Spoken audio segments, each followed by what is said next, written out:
You're the average investor out there, and you've heard this saying over and over again. Time in market is better than timing market. I'm going to show you some crazy stats here that came from JP Morgan about just that thing.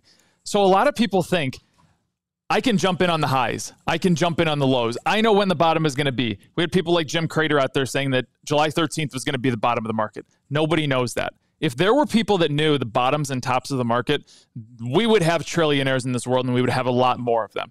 The only person that could probably time markets was probably somebody like Bernie Madoff. So let me pull up these stats right here. If you were to invest $10,000, this is a pretty good number because you're just your average investor that can put money in the market and just let this go in the S&P for a very long time. You were putting money in January 4th, 1999, first trading day of the year, pulling it out December 31st, 2018. If you were to put that money in an S&P index and let it ride for 20 straight years, you would have annualized performance of 5.62%, and you would come in at $29,845. Now, I'm going to take out the 10 best trading days in that time frame. 10 out of 7,300 days, just 10. Look at where your return diminishes to. You come out by investing $10,000 to $14,895, and your return is cut in over half by missing 10 days. You never know when those best 10 days are going to be.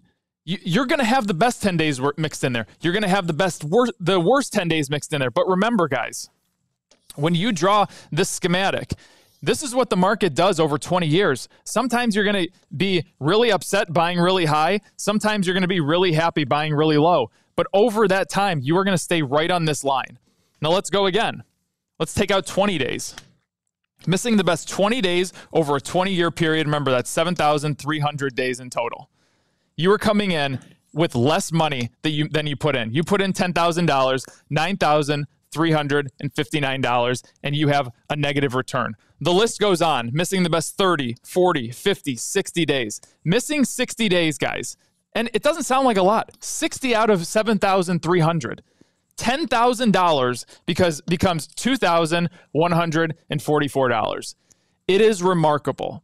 And you guys need to really understand that this whole timing market is not a good idea. This is why we really love to tell people, if you are the average investor out there, put your money in ETFs, month in, month out. If you put in $500 a month, put in $500 a month this month. Maybe we're at the lows of the market. Maybe we're not. It really doesn't matter, because that graph that I drew that goes like this, you are going to be the person that stays on this line all the way up. Your neighbor is going to be the person that ends all the way down here, underperforming everything, probably getting negative returns and having a lot less money than they should in the end. This is another really great reason of why financial planners are not going to do the best that they can for you as an individual. Financial planners try to time markets. When I was in medical school, and I gave my money to a financial planner because I had zero time to do anything with my money. They were always in and out of stocks, in and out. Well, this is a good-looking PE right now. We're going to invest in this. To be honest with you, had I just put my money in an S&P index, is what, in retrospect, what I really should have done. Excuse me. This thing, my money would have grown a lot more than it did because of taxes, because of this, because of that. Financial planners play with your money. They are not going to beat S&P indexes. It is not going to happen. They have career risk. They have clients that they need to satisfy. They need to be in the sexy stocks. It is not going to work out for them in the long run. They will miss these 10 days. They will miss 20 days. They will miss it in some way or another. They're not going to have all of your money on the sideline, but they will miss those days in a big way, in some fashion, and that is going to result in these types of diminished returns and, obviously, a lot less money in your pocket. This is the way to do it, guys. Follow the rules, do what you're supposed to do, and you're going to be much better off for it. Catch you on the flippity flop.